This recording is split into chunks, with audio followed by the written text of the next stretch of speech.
I moved to Canada without a job, and if you're wondering how you can too, then you should stick around. As I'm under 35 and an Australian citizen, I applied for the 2-year working holiday permit. If you're curious whether you're eligible for a working holiday visa based on your citizenship, then you should check out this website. It's super convenient as it shows the age and stay limit for each country. Hopefully you can spot yours. If not, that's okay.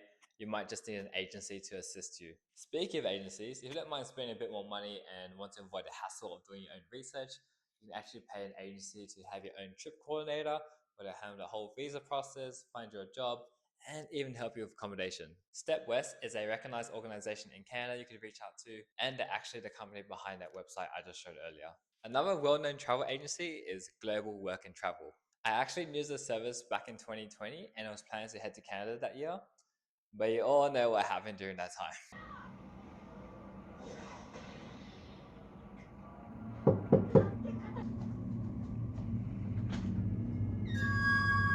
G'day, mate. What am I getting arrested for? For living too peacefully. What? For how long? 2 years. 2 years?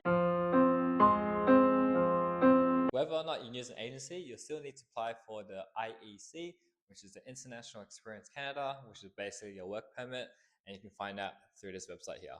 There is a fee to process your visa, and it took me about 5 to 6 weeks to get everything finalized. The process isn't overly complicated. The website guides you step by step, but for an even more detailed guide, I actually have a document to share. Just DM me on Instagram asking for it, and I'll happily email it to you for the price of your jokes, for free of course. I should also mention that there's a maximum number of applicants allowed per pool. If you're looking to move soon, the next one opens in early December, so save the date. So that's the visa part covered. Now, how come I didn't get a job lined up? Because it was too damn hard, bro. I tried to apply for jobs while I was still in Australia, but the market was terrible, man, especially for foreigners.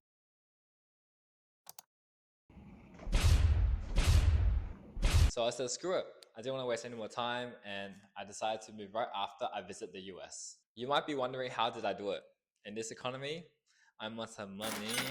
And yeah, nah, let me be real. I only had 2,500 Canadian dollars when I first moved to Toronto, and that's actually the minimum amount you need for your visas to be approved. And if y'all know Toronto, then you know that ain't even enough to survive for like 2 months. So during my first few months, I gave up on my search applying for corporate jobs and decided to go back to minimum wage in the hospitality industry. Beggars can't be choosers, right? I gotta pay the bill somehow.